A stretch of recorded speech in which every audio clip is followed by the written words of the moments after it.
Hi, good afternoon, everyone.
Good afternoon, everyone.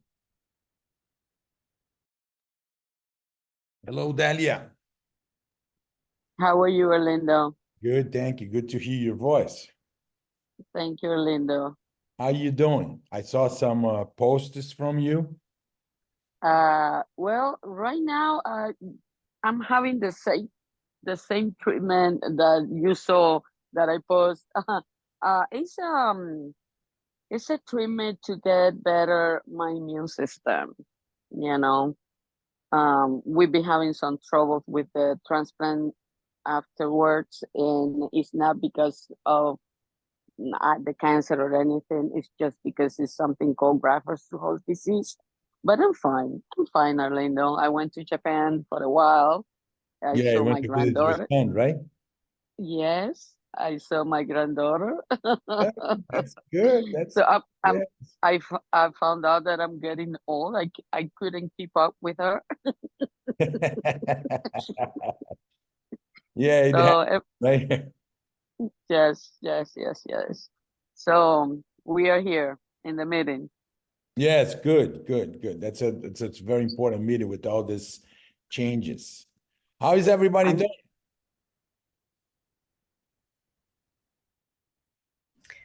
Doing good, Orlando. Estivales. How Good, are you? good, good. Thank you. Good. Excited for this meeting? Yes, plus today is Friday. Yes, right. And Friday is Yes, always good for you, right? absolutely. We Hmm. all love Fridays. Yes, it's always good. So, Yvonne, Hello, see you. hello. How are you, Yvonne? Everything is good. Everything's great. Welcome back. Thank you. Yeah, where were you again? I was in Ohio. My Ohio. brother had a health emergency and I had to go up there for a little bit over a month to go take care of some things, but I'm back now. Good. Good to have you back. Julia, how you doing, Julia?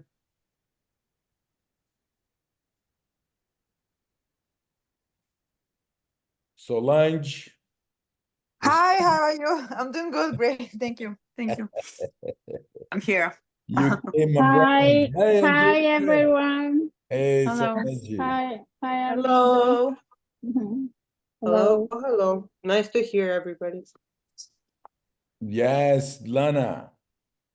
Welcome, Lana. I've seen some people Hi. here that they don't put their real name. So I see an iPhone N13, iPhone 209.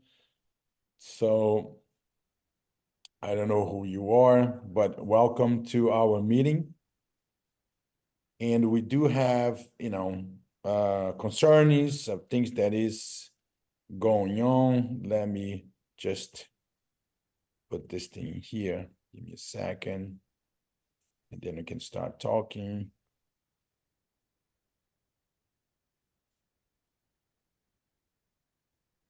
Okay.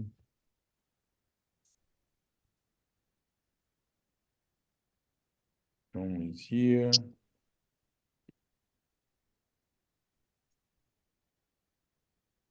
All right, you guys can see my screen? Yes. Yes. Yes. All right, good. Yes, yes. Yes, we can.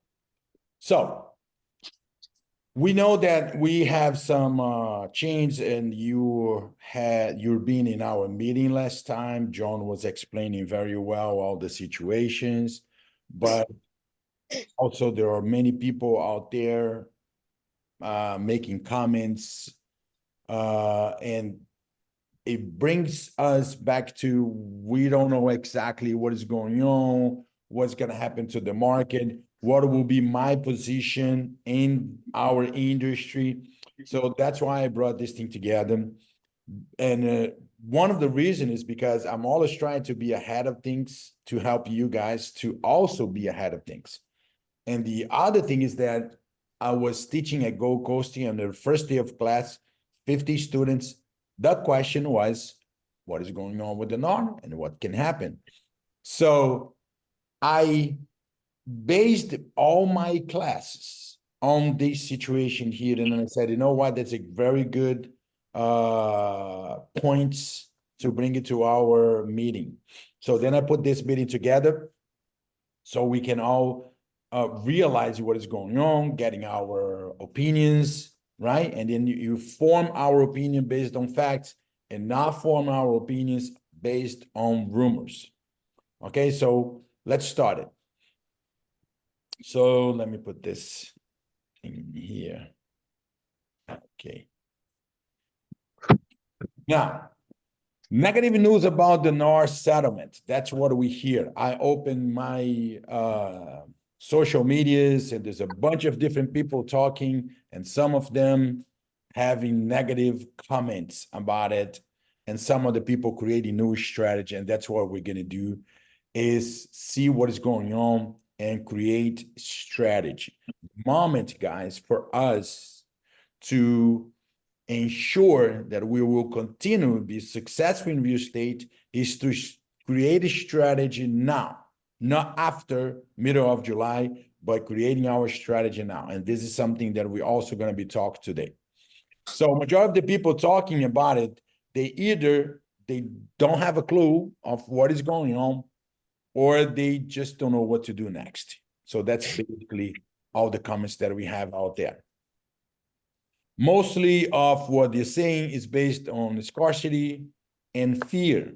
Of course, we are facing the unknown, and some people say, well, this is going to be the end of our industry. And that's what we're going to see today. Okay, I don't want to say it, but I want you guys to realize with me what actually is going to happen. Okay, so it's easier to freak out when things are changing, but things are changing always. You know, every time we have something change in our life, in our industry, we had a problem in 2008. People were freaking out in 2008. What's going to happen to our industry? And I knew a lot of agents that they were active and they gave up. And I know agents that are very successful today because they created strategy in 2008. So there's no buyers, there's no sellers in 2008. So what am I going to do? So what do we have in the market? What is available in the market? Short sales. And that person, and I know many of them, I'm just giving you one example. He's a very good friend of mine. I know him for more than 20 years. And he specialized himself with short sales. And he made many contacts. He created a huge network. And right now, he is closing deals of more than $2-3 million. And every week he's closing a new deals because he didn't give up. Instead, he created strategy. And that's, we all used to say, calm ocean or water doesn't make a good sailor. Only troubled water makes a good sailor. Okay, if you want to be a good sailor, this is the moment, because we're facing some troubled water and we need to create a strategy not to be affected. All right, so what are the key facts? reminding about our last meeting. What are the key facts of the NAR lawsuit?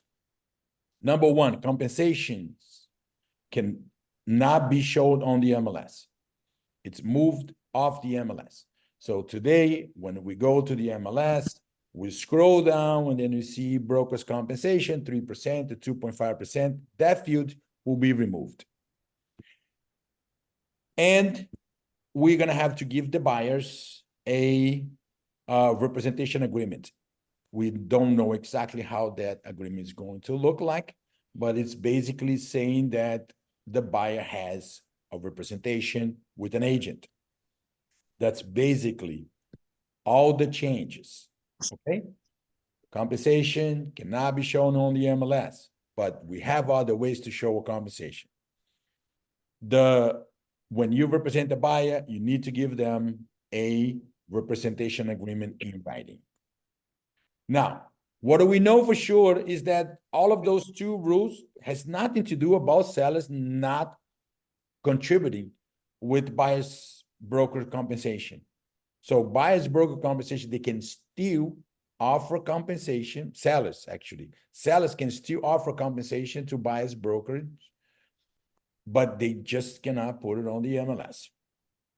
Now, let's look into how that could affect our economy, okay? Because I like to address what people are saying, all the fears. That's the reason why we have these slides here, to address the fear. Fear of what? Our industry is going to disappear. People are going to get out of job. Okay, so what happened to the economy if this is actually true? Okay, so one of the most common of measurement, it's called GDP, which stands for gross domestic product.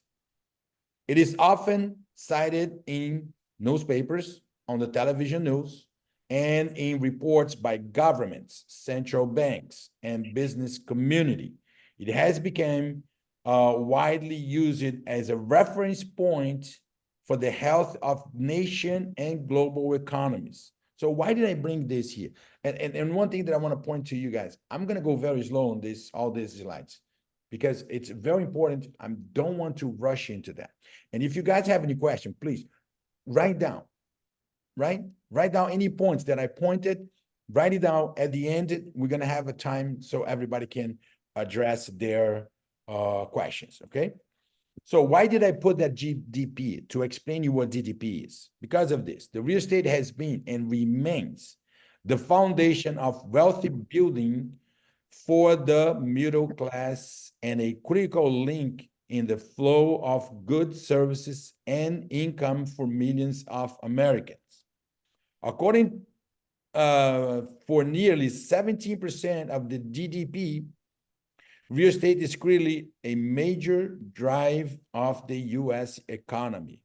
So we're going to read it again. According to GDP, which is this measurement device, okay, that they measure the wealthy of the population, and it says here national and global economy, says that real estate is 17%, and 17% is a major drive of the U.S. economy. So nothing can happen to real estate, because if anything bad happens to real estate, something bad is going to happen to our economy, because that is 17%. Good? So not answering any question, but I'm creating subjects that will help you guys to answer the question yourself. All right? Can actually this thing destroy our industry? No, because if it does, it will also affect our economy. So let's continue. Another part of the population that could be affected are the VAs. Why is that? Okay, if the seller doesn't offer the compensation for buyer's agent, then buyer's agent is going to have to seek compensation from buyers. We have 10% of all transactions, all loans are through VAs. So what does that mean, Arlindo? Why did you bring this? Okay, that's what the chapter 8 talk about on a VA's of requirements. Fees and charge the veteran borrower cannot pay. So veterans borrowers cannot pay what type of fees? Brokerage fees. Fees or commissions charged by a real estate agent or broker in connection with a VA loan may not be charged to or paid by the veteran purchaser. Why you use the buyer broker? It's not it's something that doesn't have to be. A veteran purchaser may not, under any circumstances, be charged a brokerage fee or commission in connection with the service of such individual. Meaning, if we are working with buyers that have VA loans, the buyer cannot pay us. So, do you believe that 10% of, let me put them here, VA loans account for around 10% of the mortgage market. So do you believe that if 10% of them doesn't buy or have problem purchasing property, will that affected the volume of property sold in our industry? Of course, yes. And so the NAR is already communicated with the VA administration to change this rule. Okay, so they already changed the rule because the economy cannot be affected. If sellers doesn't sell their property for 10% of the buyers, because the seller is not contributing to the buyer's brokerage commission, then the seller is going to have to do something because property is going to take longer to sell. Another thing is that first-time home buyer is about 25% of real estate transaction. 25% of real estate transaction. And as we all know, first-time home buyer, they struggle with money, down payment, closing costs, lender's fees, recording fees, and all the other fees involved in a real estate transaction, they cannot incur with an extra fee, which is the brokerage fees. So what's going to happen with all these 25% deals that the buyer cannot pay the agent? So the seller will suffer because those 25% won't buy the property because they cannot afford the brokerage fees and the sellers are not paying the brokerage fee. So you see how the market is going to have to adjust because we cannot take the heat of 35% of all buyers not being represented by a broker because no one's going to work for free. Would you work for free? Work with the buyer, show them 15 properties, work with the contract and don't get paid after? No. The buyer needs the broker and the sellers needs the broker because without them, it's going to be difficult for the buyers to approach the sellers directly. So that brings me to a dual agency. That's what some people are talking about. Oh, but the buyer can go straight to a listing agent and bypass broker's agent. All right, so let's look into some aspects of a dual agency. Now, I'm going to correct the terminology because dual agency in Florida is illegal, but it means that buyers and sellers working with, not buyers and sellers, it's one agent representing buyer and seller in the same transaction. Why do I say dual agency is illegal? If you are in a single agency relationship. But let's forget about this and let's assume that it's a dual agency, the name when an agent represents buyer and seller in the same transaction. So let's look into this. As a buyer, you might be attracted to the ease of a dual agent arrangement. With only one agent involved in the deal, you may be able to streamline communications between you and the seller. That's what buyers believe. And that's the information we need to have. Remember, this is part of our strategy. This is part of the way we're going to start talking to buyers from now on. Although the person who benefits the most from this type of agreement is the dual agent themselves, right? It's the listing agent. He's actually the one who benefits from it because they're going to have a dual commission. After all, the dual agent will want to strike a deal that works for both parties. But as a dual agent, they will also be interested in closing the deal as quickly as possible without too much concerning over the negotiation details. They will get a commission from both the buyer and the seller, so it's in the best interest to close the sale as close to the asking price as possible. So remember, who pays the agent commission is the seller. The listing agent is the seller. So the listing agent has best interest to work in favor of the seller. So what else? What can we tell the buyer?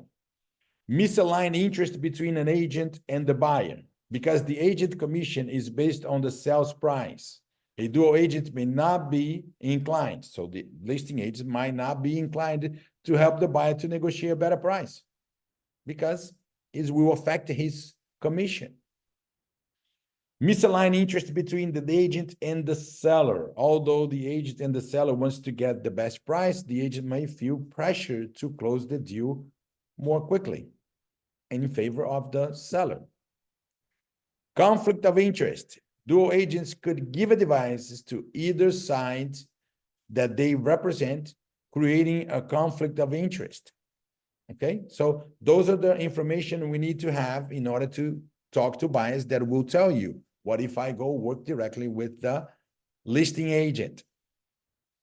All right, so either way, a dual agent happens 2 to 5% of all transactions. So majority of the transaction, but let's put this way, 98% of all transactions, we have one broker representing the seller and we have one broker representing a buyer. That's the only system that works, and it's going to be very hard to change this. That's why it will have to go back to the way it always was. Now, what agents needs to do next? Number one, stay informed.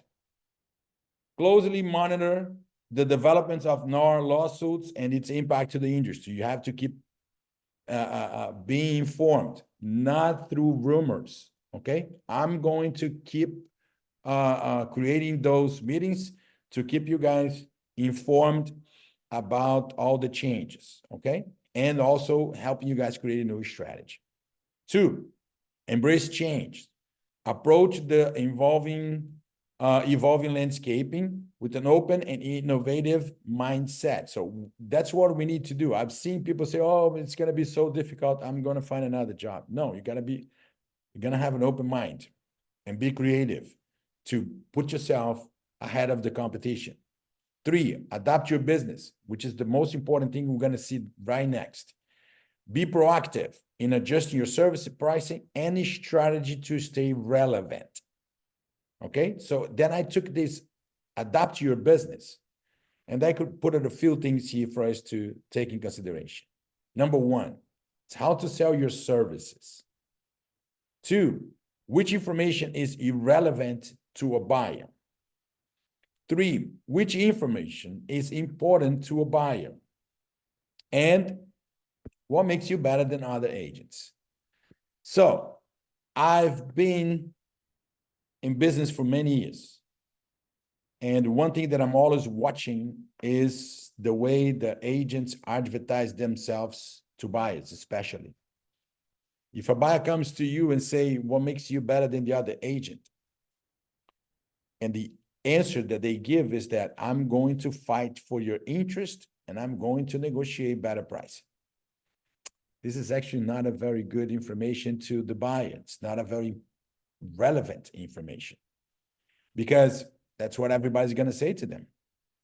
And this is the thing, talking to all agents throughout these years, and believe me, I've been talking to many of them. They actually don't know why buyers need them based on the answer that they give. They don't know why buyers need them. They believe, well, the buyer needs me because they need a broker. And why not me? And I'm going to prepare the contract and I'm going to fight for the best price possible. This is not the best way for you to sell your service. You need to understand what is the service that is very important for the buyer, that you're going to have to tell the buyer what you are going to do on behalf of the buyer. What are you going to do for the buyer? Now, that's why I said your strategy, you're going to create your image. From now on, you're going to create your image, thinking about what is important for the buyer to know about the service you're going to provide to them. It's not just that, oh, you don't pay my commission anyway because the seller is the one who does it. Those things changed.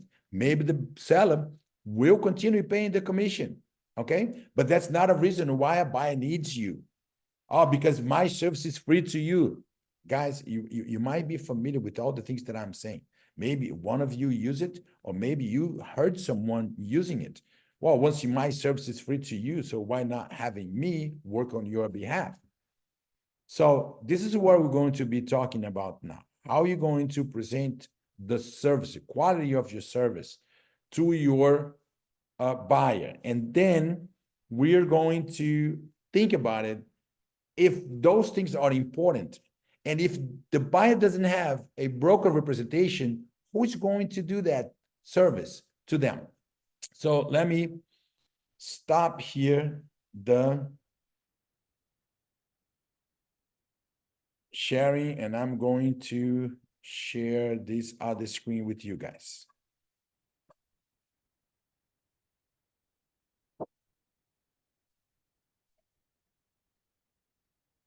Okay, more. Okay. So you guys can see my screen? Yes, just give me a thumbs up. Yes, yes. Good.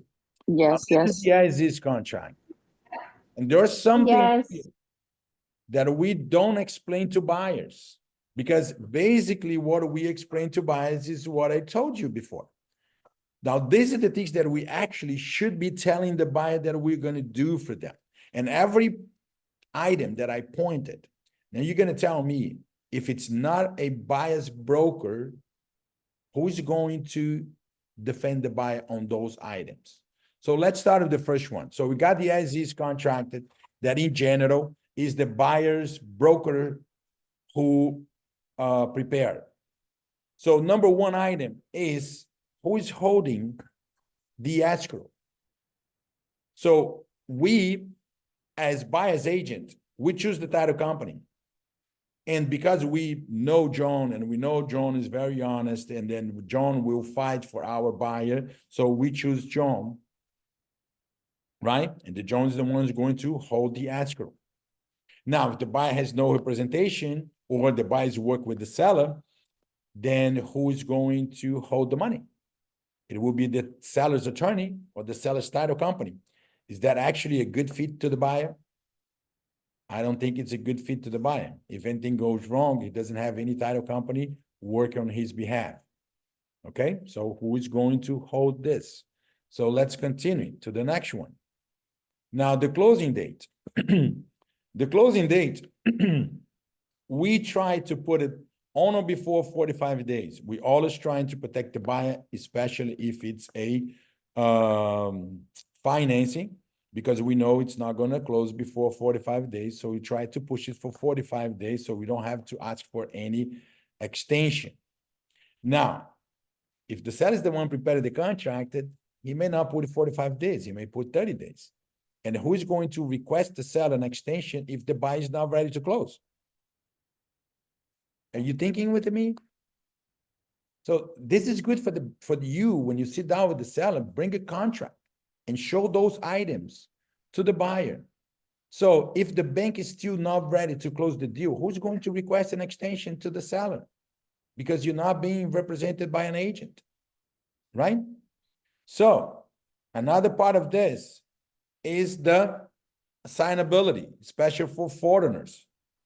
So if you have a buyer who is a foreigner and he wants to purchase a house and put the property under a corporation name, but the corporation is still not being formed, would be a good idea to put on the contract. And the contract may be assigned to a third party, which will be the corporation.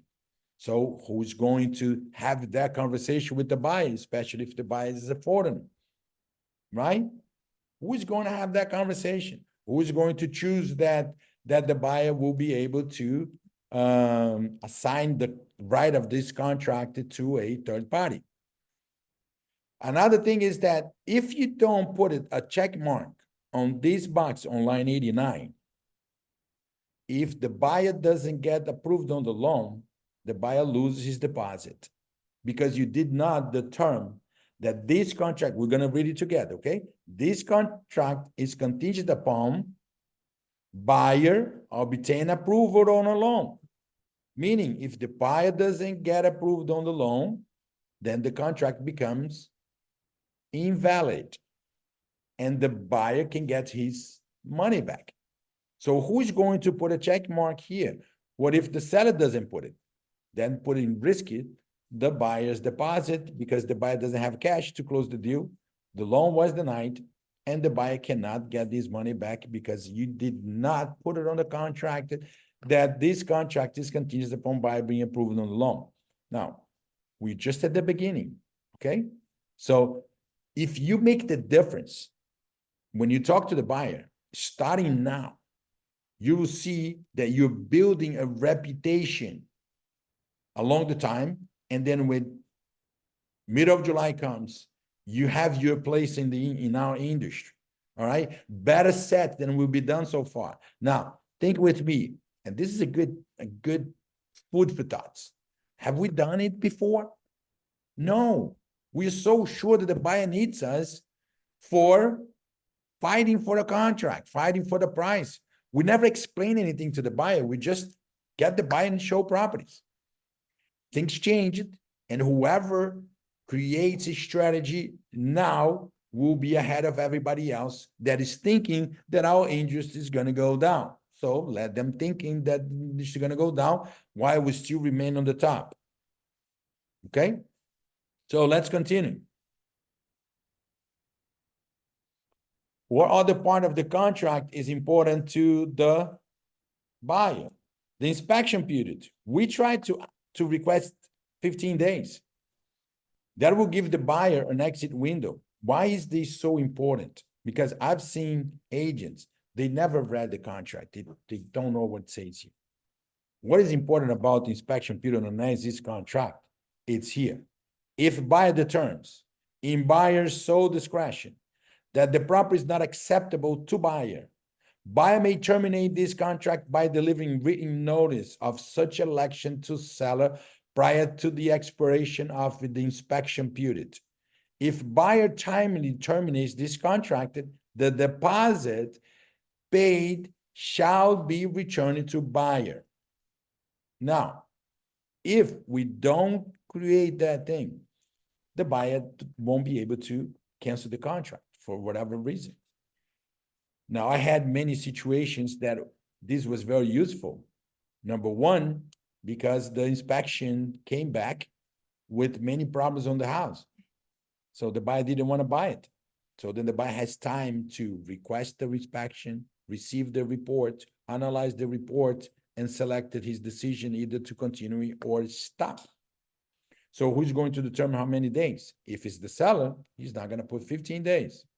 The seller might put 5 days. Is 5 days enough for the buyer to find an inspector, hire an inspector, and read the report? And who's going to recommend an inspector to the buyer if it doesn't have an agent representation? The seller? Is that a conflict of interest? Maybe a conflict of interest if the seller recommends the inspector.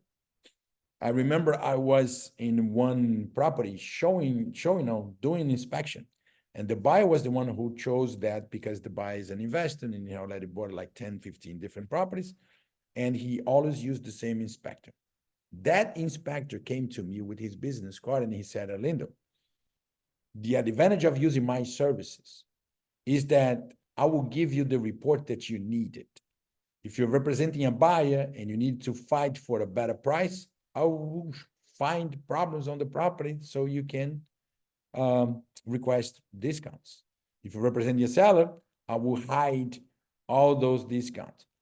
Of course, I did not pick up his business card because this is so illegal that he should not have a license. He should not be practicing because he's not thinking about the other people. That's why I always say to all my students and you guys that we should use the golden rule when we do business with other people.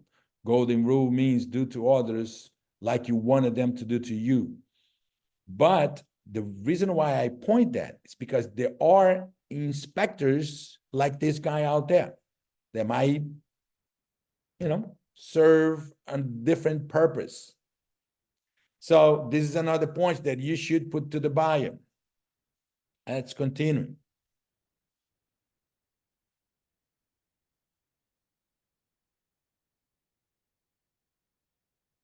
Now, if it's a condominium, and there will come the second part. If it's a condominium or a homeowners association, you need to add to the contract the condominium writer and the homeowners association, depends on if it's a condominium or a HOA. So you need to add that. Also, you need to add the appraisal contingency. If the guy is buying financed or he wants to have an appraisal, it should be a good idea to put an appraisal contingency, because if the price comes below the sales price, then the buyer has the rights to cancel the contract. Who is going to add that contingency on a contract? The seller? Post-closing occupancy. Many times, guys, we have people here. Lana was one of the person here that had a situation where the seller wants to occupy the property after occupancy, after the closing. So it's going to be a post-occupancy. Who's going to do that? The seller? And the sale of a buyer's property. We had a situation not so long ago where one of our agents was representing a buyer buying a house that he needs to sell his house in order to close on the other one. So there was a contingency created. I will buy your house if I can sell my property. If I don't sell my property, then I'm not obligated to buy your property, and you're going to have to give my deposit back. Who's going to do that? The buyer's agent or the seller, the buyer's agent or the seller's agent or the seller? That is very complicated. Now, we all put this in a contract. If there exists any open or needed permits or code violation, then seller shall, at seller's sole expense, close any and all permits and or code violation. This clause supersedes anything to the contract in the contract. So who's going to actually put the clause there? So because that clause, it's only in favor of the buyer, not the seller, because the seller say, well, I will pay if there's anything open. No, you are the one working with the buyer, requesting that to be on a contract. And then the seller will sign the contract and agreeing with these additional terms. Now, you see, that's how it's going to make it different. You're going to explain the buyer. What is exactly the service that you're going to provide to the seller, to the buyer? Not only that you're going to fight for the best price, because this is not important to the buyer. Because if you don't get the price that the buyer wants to buy, the buyer is not going to buy it. So this is not the best information, the most relevant information that you're going to provide to the buyer.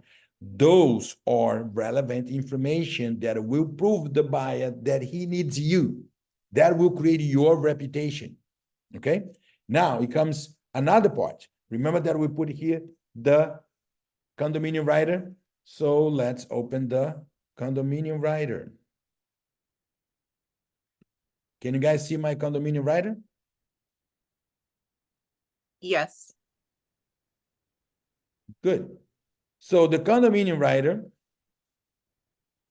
we put here that if special assessments levied or pending exist as of the effective date are disclosed above, the seller may Sorry, we don't see it. You don't see it? We're filling the Okay. other Give document. me a second. Let me stop sharing and let me share again here. Now you see it? Yeah. Thank All you. right. If special assessments levied or pending exist as of the effective date are disclosed above by seller and may be paid in installment, now you have to check one. Seller, we're not going to check buyer, right? We're going to check seller. If I'm working with the buyer, I'm going to check seller. Seller shall pay. If seller is checked, then comes here. If seller is checked, seller shall pay the assessment in full prior to or at the time of closing. So who's going to check seller here if the buyers work with the seller's agent or directly with the seller? Now let's think about it, how many inventory we have out there as condominiums or single family. What do you think? Do you think we have more condominiums closing or more single family closing? Of course, we have more condominiums closing than single family because there are more inventory for condominiums than we had for single families. So if the majority of the transactions are condominiums, we all make sure that we will add this addendum that's called condominium rider to make sure that seller is checked and the buyer will not have to pay the special assessment. We don't guarantee that we're going to have it, but we say that we're going to fight that the seller will pay for it. Now, who would click that, right? Seller, that is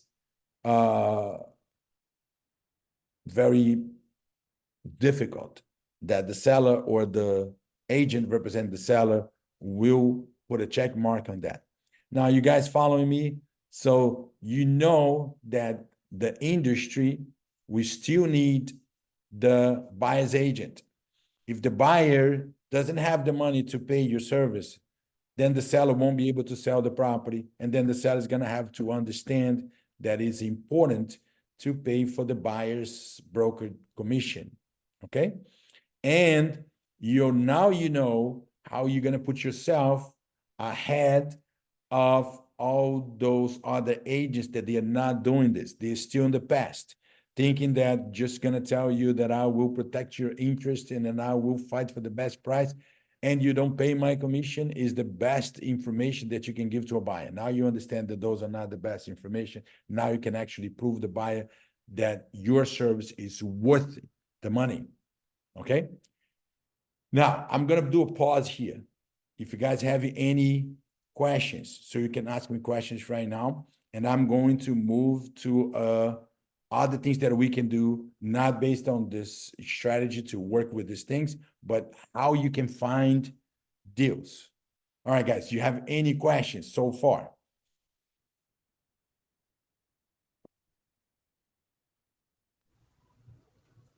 None so far. Very interesting. Yeah, no questions.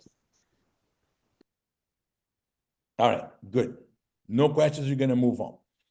I've been talking to a few agents, giving them some ideas on how to get businesses.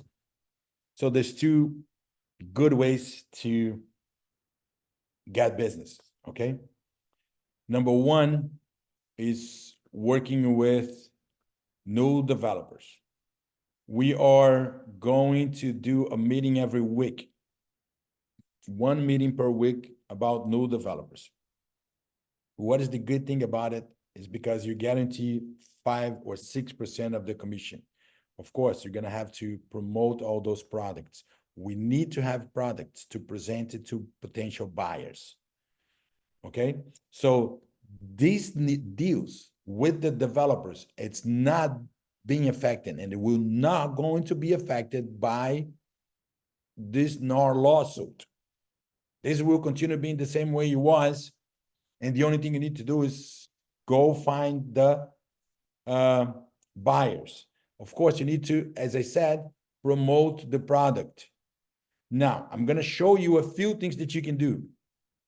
Not doing anything is not going to bring you anything. Now, let me show you that every time that we do a presentation on new development, I request to the developer to send me a Dropbox. The Dropbox will contain all unbranded material. It's already done.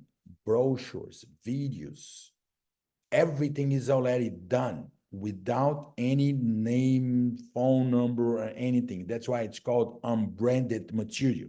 So you can put your photo, you can put your company name, you can put your name, you can put your phone number, and then you put it on Facebook and Instagram, every single social media, and your contacts. It's always a good idea when you send something to one contact, ask him to send it to other contacts that he has.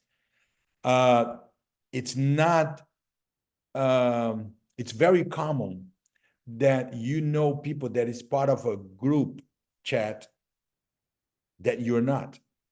So just ask these people, if you are part of a group, post my video there or post my advertising there.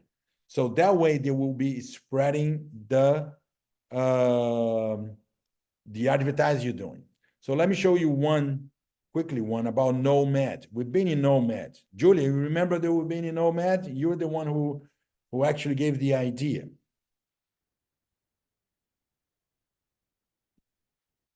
Now, Nomad sent me the Yes, yes, yes, yes.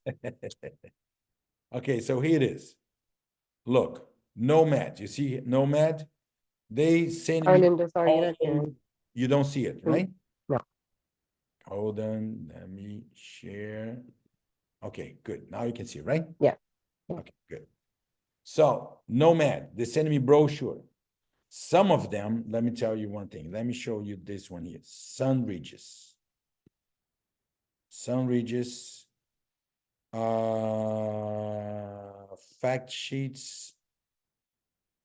They have in different languages. Let me see here. Rendering. They can send you in different Yeah, languages. in fact sheets, it said Portuguese, Russian, Yeah, English. but that's the one that I created, Eventual, Infinity Pool, Infinity. So yeah, did you, oh, I know. There's one here in English. See? English, Russian, Spanish, and Portuguese. So some of them, they already created all the material in different languages. So if you speak a different language, it's already done. You don't have to do anything. And they send a video. Let me show you a video here, quick video. So this is a video for Nomad.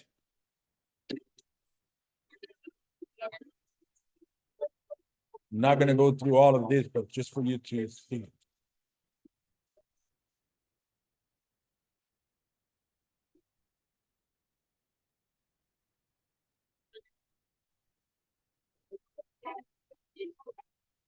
So the idea of doing Nomad in a residential format was just the most natural possible thing for us to want to do. And to do it in Miami is really, is a dream come true.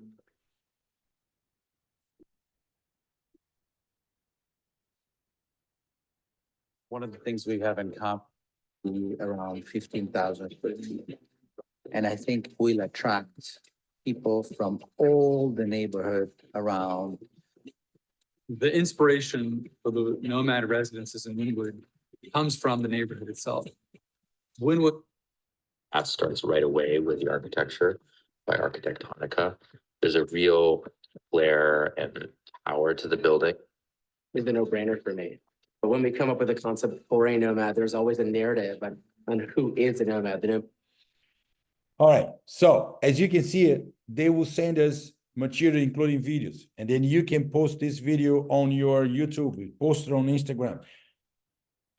Send the link to the video to your friends and ask them to spread it, send it to different groups that they've been part of, different groups, and send it. Something will happen. I have a friend that that's how he started. He was going to many properties for sale. He called the agent, the listing agent, and he says, oh, I'd like to preview the property. He didn't have a buyer. He just wanted to go there. He asked permission to the listing agents to advertise it, and he created a video in Portuguese. This guy is Brazilian. And he was in the apartment and he was explaining all the details of the apartment, going to the balcony, showing the views and everything, and posted on YouTube. Every day a different video, every day a different video. And we had a conversation that he actually had some returns, but one of the things that really impacted me is that he received a phone call 2 years later after he posted a video that someone found the video and contacted him. So once you post it on the internet and you never delete it, your advertising never ends. When people go to YouTube and search for something, there's a chance that your video is going to show up on the results. So you use the unbranded material to put your own information, and you just need to find a good video editor to include your photo, your contact information, so people can contact you. If you use Mac, you can use the iMovie, but I'm sure there are many other video editors out there, easier to use it, that you guys can use it. Now, they're gonna show you another way for you to advertise. They're gonna send you the information, okay, and the pictures. So the video, we already know what you're gonna do with the video, but you can create it like an electronic magazine for those. But how do I do that? Look, I'm gonna show you. I found this website, which is called Polotino Studio. Polotino Studio, it's similar to Canva, but it's free. Canva, part of Canva is free, and other part is not free. You have to pay for. This, everything is free. So then, how you use it, it's very simple. You have the example that I showed you, some regions, you got the factors of the PDF file. So I turn all this PDF file into a JPEG, so I could put my informations there. Then you come here to this website, guys, write it down. It's called studio.polotino.com. You can create any type of publications, and it's 100% free, okay? So you go on file and create a new design. Then you go to upload, and you upload all the images that you want to use. Then I come and click here, right? I have that. Let me show you again. The publication is blank. I wanted this to be my first page. Then I click it. It's already there. Then I put plus because I want to add a page. Then I click on this one here. So now I have 2 pages. Now I click plus, and I'll click on this one here. Then plus this one, and then this one, and this one. Actually, we're good. Now, if I want to, I can create one extra page just for advertising, and I can upload all of those things, and then I can add it, and then put my picture here. And I can put the picture of that, and put the picture of this one here also, and put my picture small here, and I bring the name of the company here.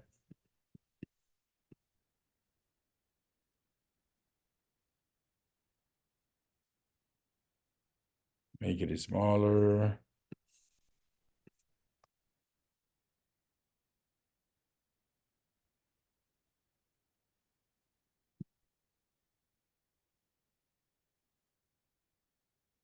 Put it in here. And then right here, I can put my name, my phone number, and then I upload it to a Flip Snack magazine. Guys, this is also another free website. And I'm going to show you how this will look like. Of course, after you do that, you're going to have to download it. Okay, you're going to have to download it, and download as PDF, as you can see here. Download PDF will be in your computer. After being in your computer, you go to flipsnack.com. You created a username, password, free account, and then you upload the PDF file. And that's how it's going to look like.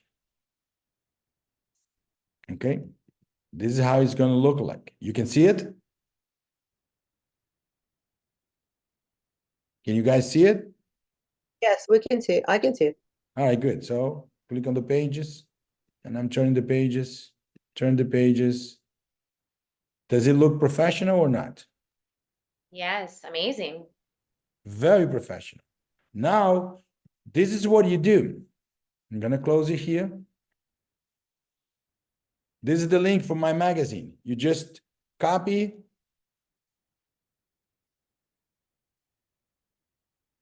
Okay, you just copy and paste on a different, you just copy and paste on WhatsApp or on an email, anywhere you like it. When the people click on the link and paste it, you're gonna get to the magazine. So very, very simple, very simple. Don't need to have a huge knowledge. It's called Studio.Polotino, Polotno. You just upload all the images you wanted. Okay. Now remember, the free account for flipsnack.com requires only up to 8 pages per magazine, only 8 pages. So don't do 300 pages because it's not going to work it. And also, if you put too many pages, it's too much information. People get tired of reading all that information. So, and this is my idea, get all the information about every single different developers. Last Thursday, we did a presentation for Dolce Gabbana. And let me see if this guy is here. Matthias, are you here, Matthias?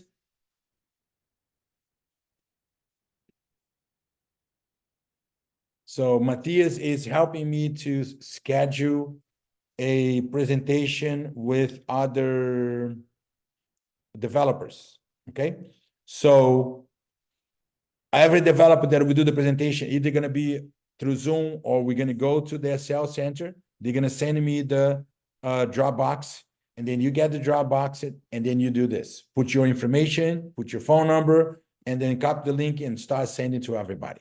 So the idea number one was working with developers, all the developers you can. How are you going to advertise it?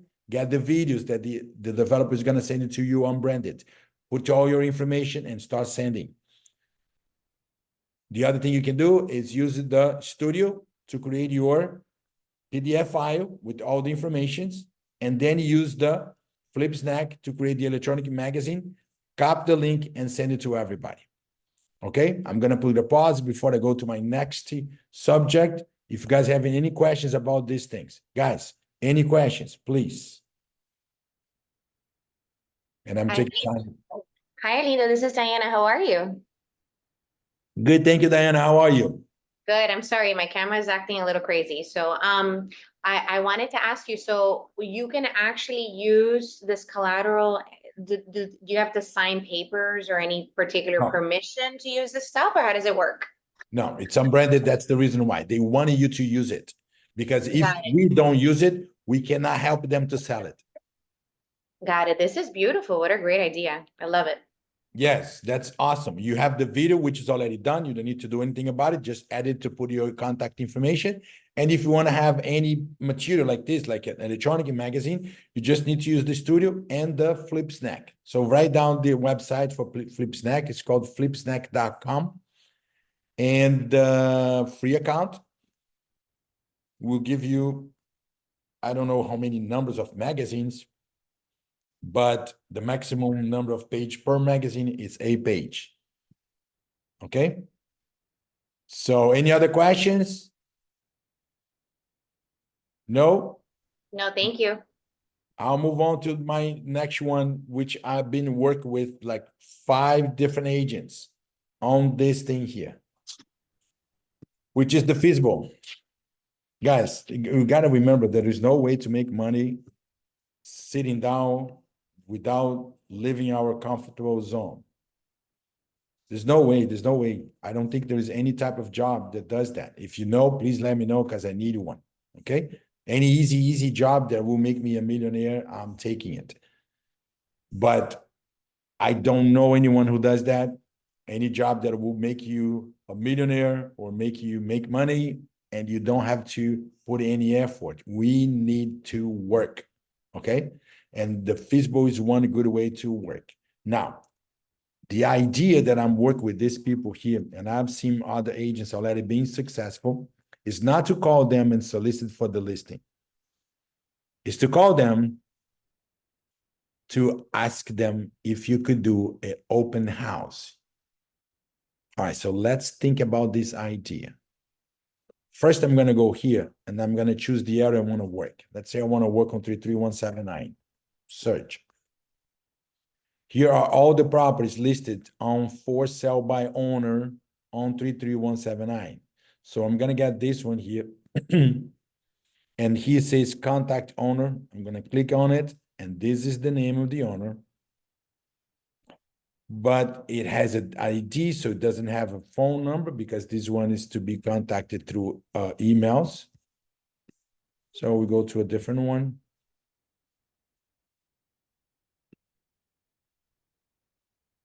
Contact owner. This is the phone number.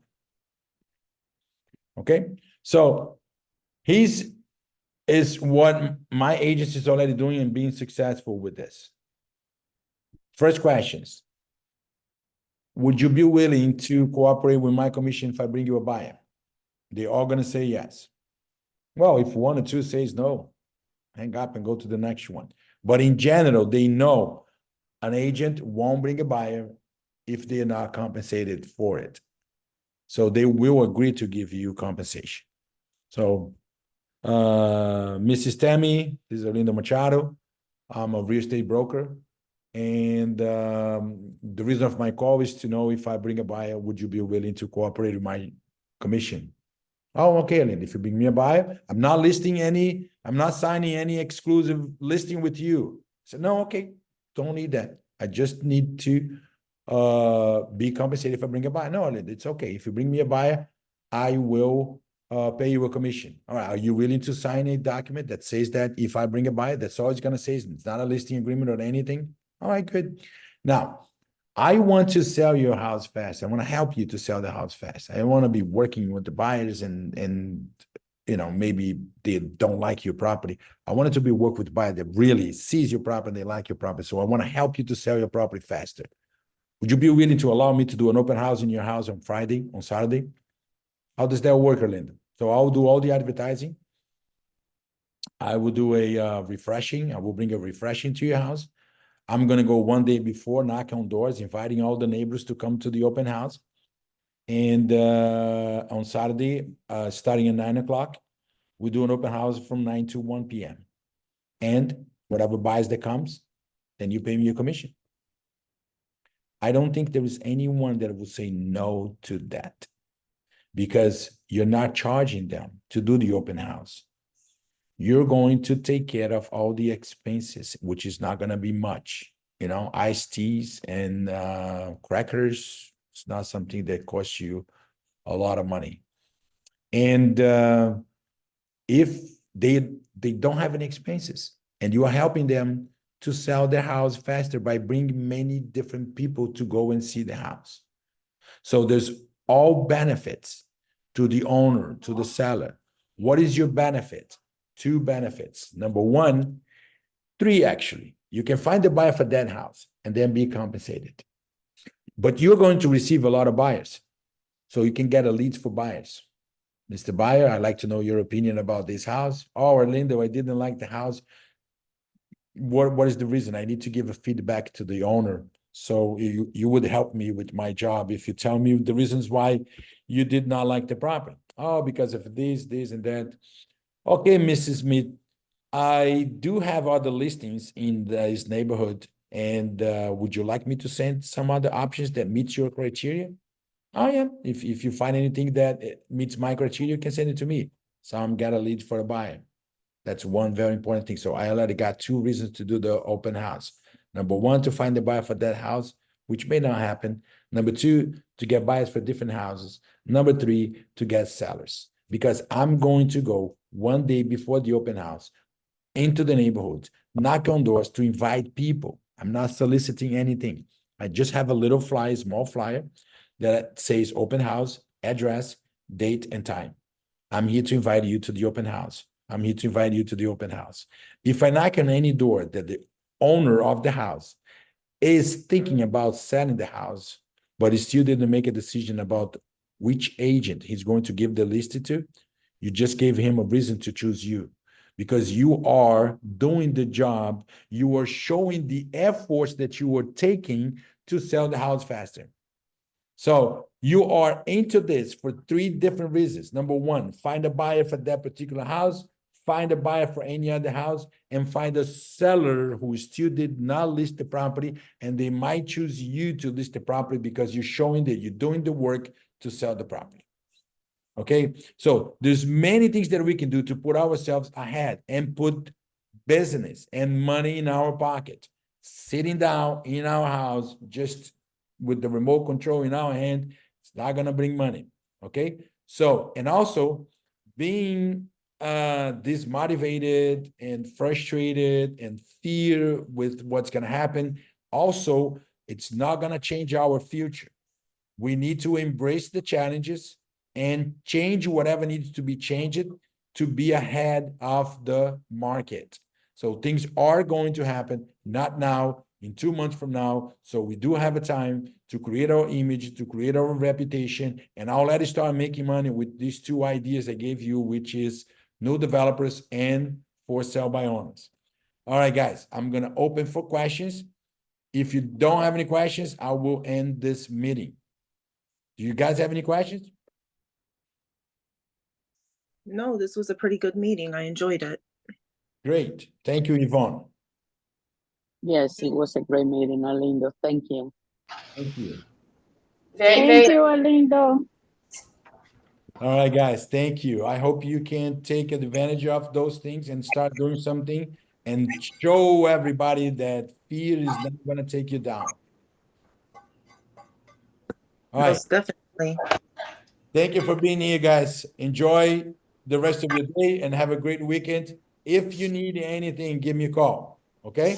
If you need a Thank copy of this you. presentation, send me a text and I will send you a copy of this presentation and the copy of the contract that is marked, the things that you need to show the buyers, and also the condo writer. Let me know that you need it and you want it, and I'll send it to you. Yes, I would like a copy of it. All right, great. Just send me a text and I will reply to you. Okay, perfect. Thank you. All right, guys. Thank you. Thank Enjoy the you. rest of your day. Thank you, Okay, guys. Take care. bye-bye.